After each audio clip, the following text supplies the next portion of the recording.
if he could lend me $1. And he looked at it, he goes, I don't got $1. I guess he doesn't recognize me dressed up as a liberal. Made friends with head of security back there. At first, I wasn't so sure on our relationship, me and that lady, but we've since become pretty close. And I asked her where the Rembrandts were. I'm not going to go in here, but that's Lieutenant K. Christie. I'm at St. Patrick's Station, and it looks like something out of a friggin' horror movie. Oh, I just had a good laugh. I'm in my neighborhood. Actually, I'm outside my bank, and this guy that I know, Norm, he's not homeless, but he's a street guy. He's an older guy. He's got some addiction issues, and so he didn't. I asked him as he walked by if he could lend me $1, and he looked at it. He goes, I don't got $1. I guess he doesn't recognize me dressed up as a liberal. Oh man, I got a kick out of that. I wish I had that on camera. Just at Dundas West Station here, and the streetcar is out of service, and apparently there's still someone on the back of this, and he's not getting off, he or she. There's a guy on the back here with a blanket, and I guess he was planning on spending the day on the 501.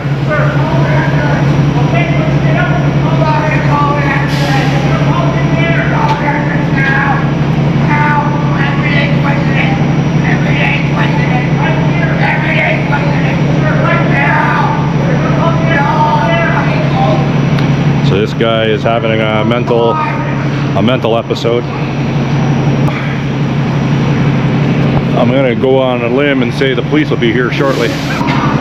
So this streetcar, I plan on going down to the art gallery today, and that's a streetcar that I need. And there's another streetcar waiting to come into the station, but oh, here's a TTC cop here. Wow, they let him stay on. They let this guy stay on. They would appear. There's two Toronto TTC cops here. I don't know what's going on here.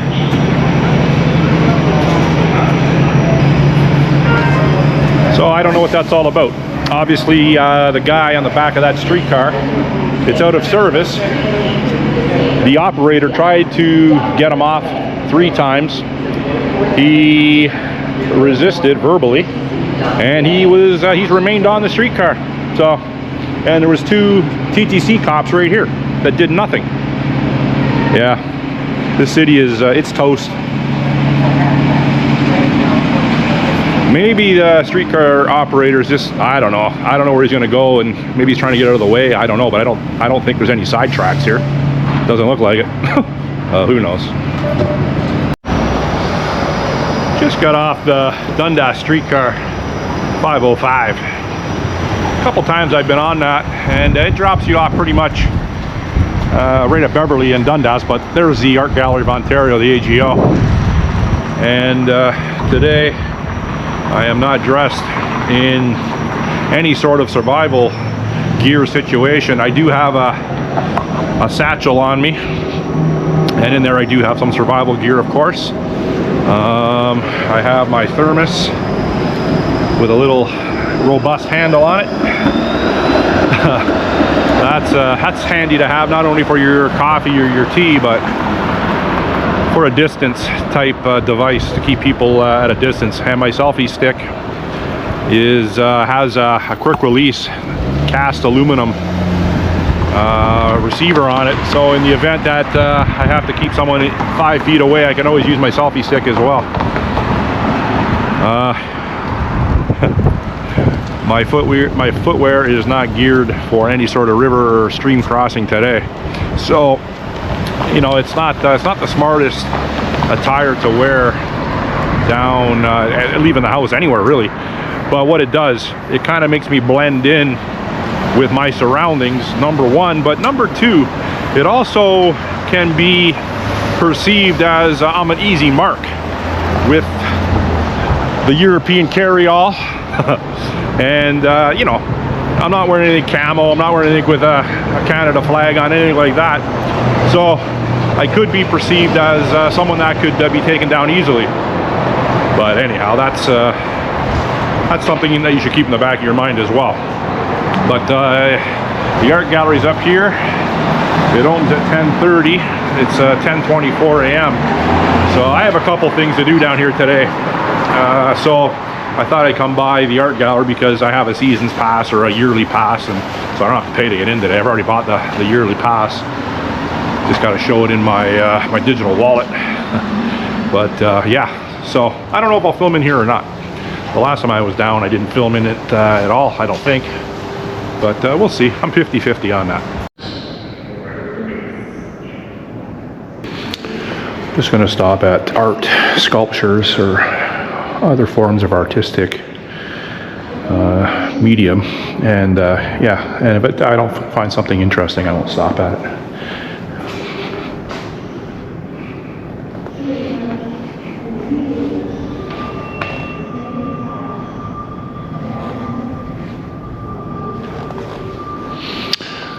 I've been through the Henry Moore sculpture collection before.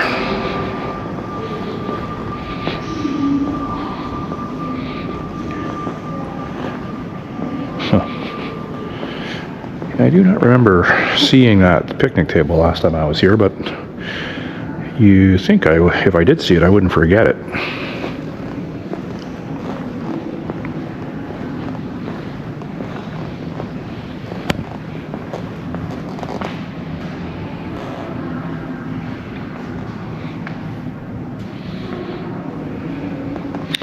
I'm going to spend too much time on each one on this picnic table. Look at this. Yeah, I don't think this was here last time. There's a sign saying "Do not touch it," but this is. It would appear to be real wood, and I would imagine people frequently touch that, regardless of any signage. But I am not going to be one of those people. I'm pretty certain it's real wood. It is. It's very nice. Very nice. Yeah, there's well, obviously there's some work involved in that and everything in this gallery here. I love this architecture here. This is beautiful.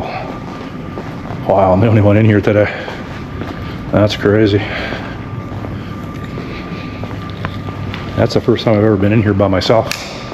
Yeah, this is really nice in here, nice and quiet when you're by yourself. Even more quiet, but I kept my mouth shut, right?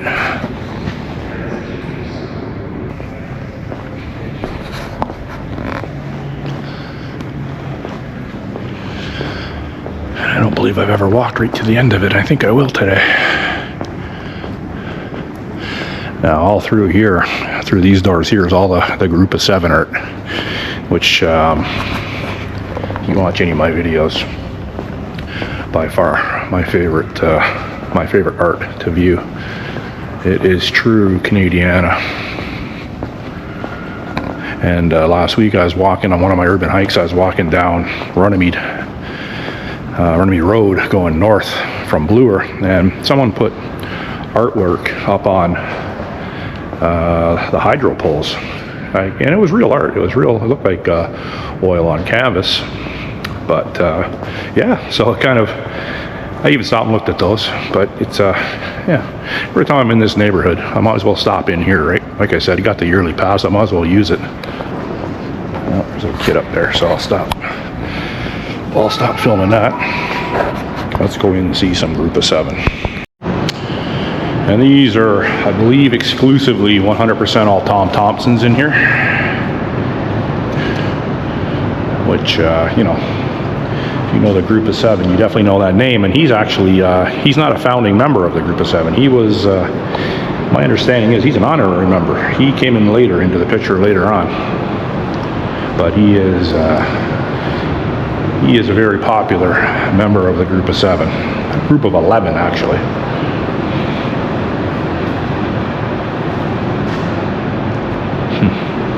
This one stands out at me right here.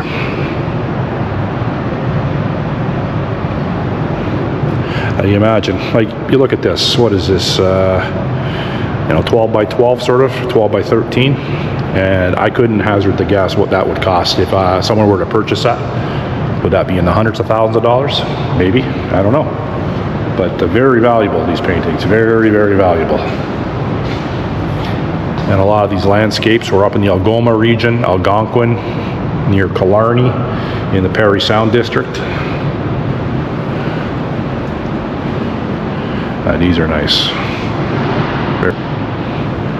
There's a little write-up on Tom Thompson. I've read that before on one of my videos.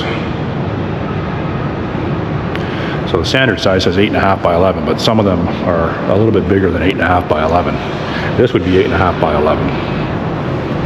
Most of them are, but there are some that are a little different in size. This is a little bit bigger.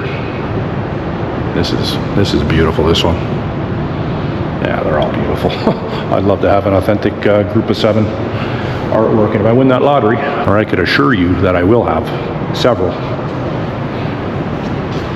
We got here some, what would that be? Brook trout? Brown trout? Brown trout, maybe, yeah? Very nice.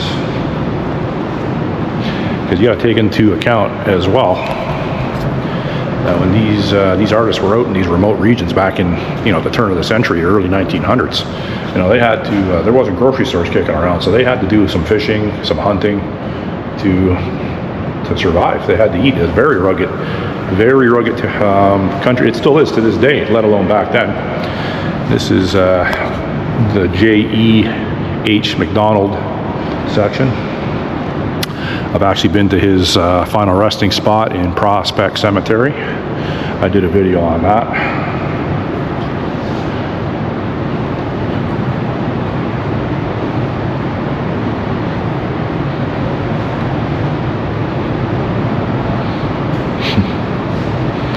Now, yeah, this is fine weather, Georgian Bay.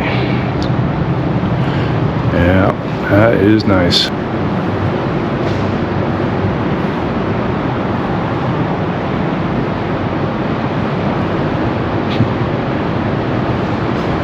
Yeah, I wouldn't mind that one right there. Yeah, I don't know what these cost, but a little bit out of my price range, to say the least. A little bit out of most people's price ranges.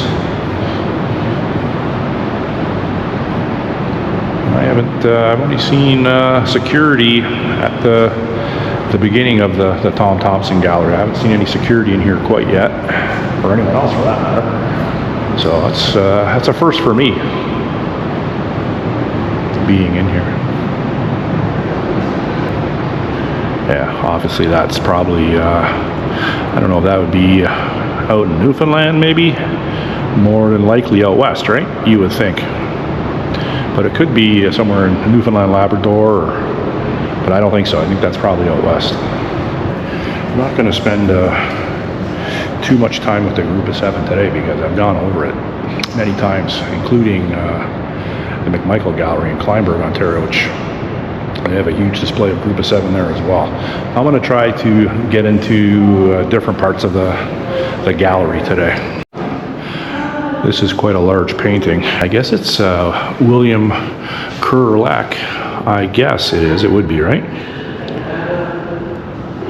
Yes, I'd have to say that they are, but I like this artist. I don't know who this artist is, but okay, you look at this piece here for me. I would rather be physically in this scenario than any warm beach in the world, if that makes any sense to anyone. I'm a cold weather climate person. I would much rather be in a snowy environment than a sandy beach environment, and that is 100% the truth. This is when life was much simpler in Canada. And then when you look at this one, life doesn't get any simpler than that, because life on Earth is over. The afterlife, I don't know.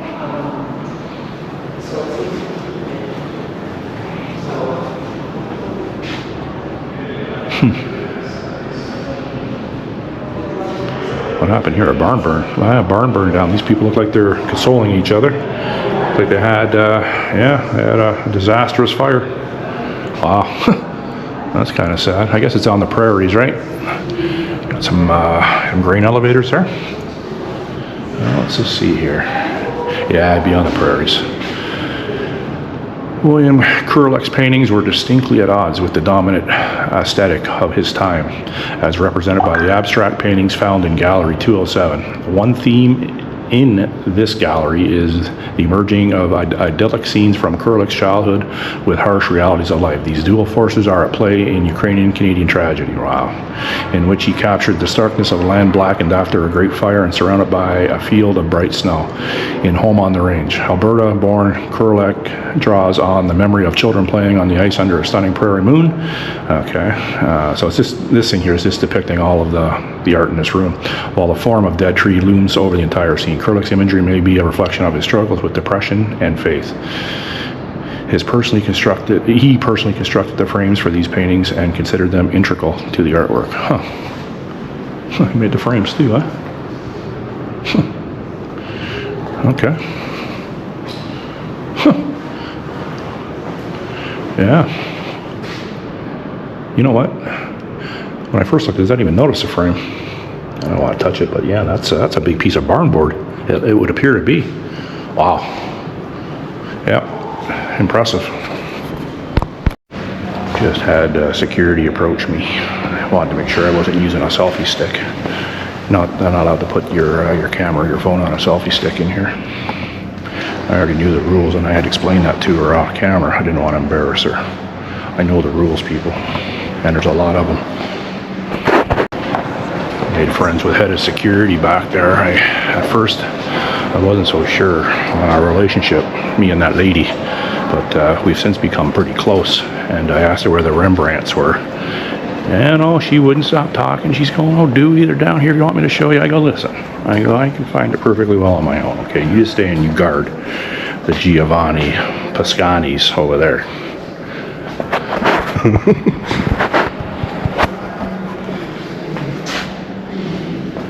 Wow. See, this art here, this style of art's not my taste. This, European art, 1300 to 1600. Hey, listen, I can appreciate the history involved with this art and how it has stood the test of time and how long it's been on our planet, the longevity of it. But it's not my type of art. But there are some Rembrandts through here. That's what I want to go see. Like, some people are into this. It's just not my bag. Let's go in here and see what we got in here. This apparently is where the Rembrandts are. Rembrandt worked as a portraitist for most of his career. As a young artist in the 1620s, he also collaborated closely with his studio mate, Jan Levens, 1607-1674, to create a new genre of head studies called tronies. Rather than preserving the likeness of a specific individual as seen in the portraits at center, tronies focused on types including older men and women or people with faces full of character. Some models appear multiple times in works by these artists, sometimes even transformed into characters for larger biblical paintings. Unfortunately, their true identities will likely never be known. So I'm assuming this is a Rembrandt here. And if I've ever laid eyes on a Rembrandt, I don't remember.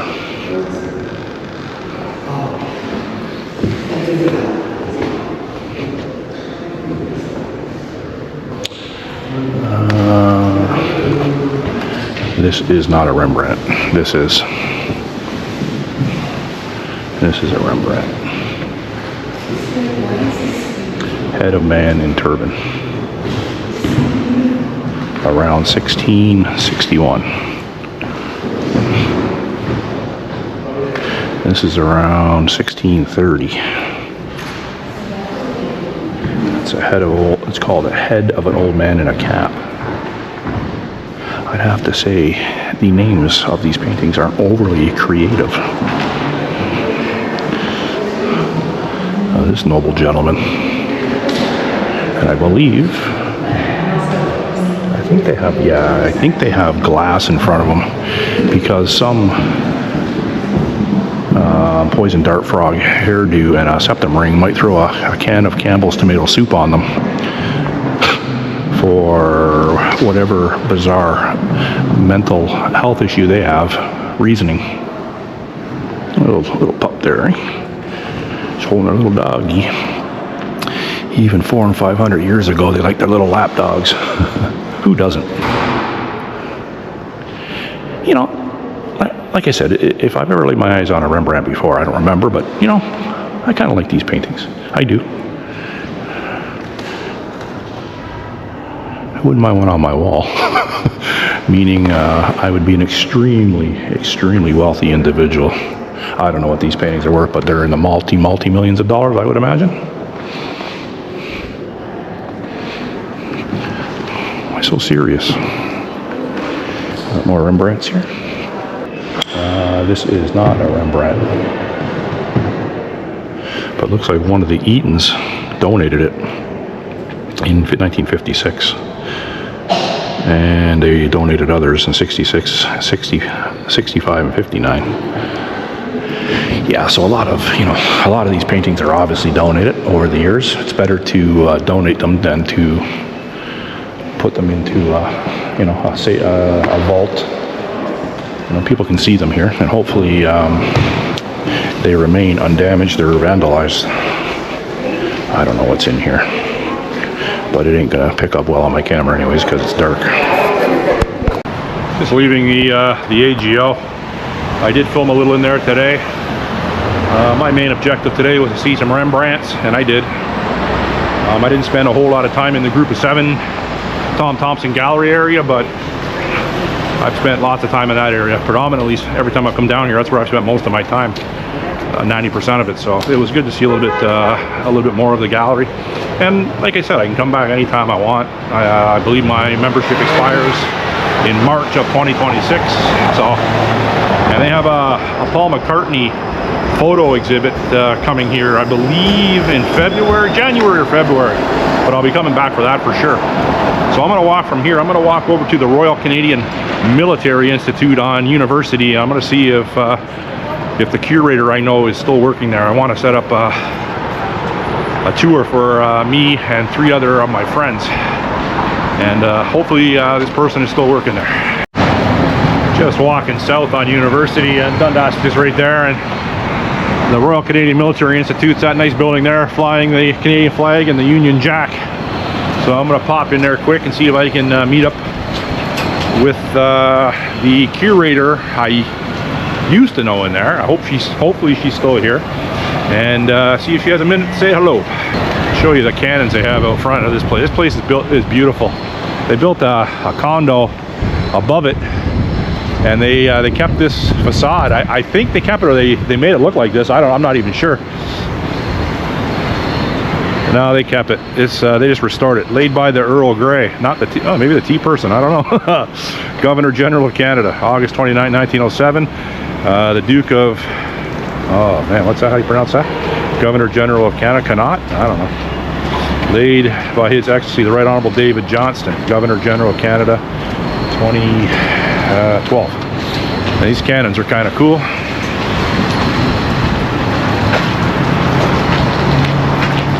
So let's go in, and hopefully I don't put anyone out of joint by showing up unannounced. This is the reception area. It's a nice big Canada flag there, let me tell you. That's a quality flag. That's not an Amazon special. I'm going to shut the camera off. In proud remembrance of those members of the Canadian Royal Military Institute who died for their country in the Great War in the years of our Lord 1914, 1921, and whose names are recorded in the Golden Book. So they gave their bodies to the Commonwealth and received each for his own memory praise that will never die. So that worked out well. I met with the curator that I know, and I'm going to, yes, and I set up an appointment. It's going to be in January. I'll get back to her. I just wanted to ensure she was still here, and I'm going to show you something here. I just want to ensure that that we could get in, and I'll let my friends know. I'm not going to go in here, but that's Lieutenant Kay Christie. Just a little history on Kay. Kay was a nurse, and she went over with the Royal Rifles and the Winnipeg Grenadiers during the defense of Hong Kong in December of 1941, and she was also taken prisoner of war by the Japanese. But I believe, if memory serves me correctly, her release was 1.5 to 2 years earlier than the rest of the prisoner of wars, including my uncle Ralph. And yeah, and I got to get to her grave. Her grave's in Toronto, and I will get to it. They have a big display for her upstairs as well, I do believe. And there's her rack of medals. That's one of her uniforms, and she was a member here. A very brave woman. So we'll go over that when we come back in January. I'm at St. Patrick's Station, and yeah, if I've ever been at this station, I don't remember, but it doesn't look like it's doing too good. I know they're trying to refurbish it or something. But look at the original curved iron. It's pretty cool.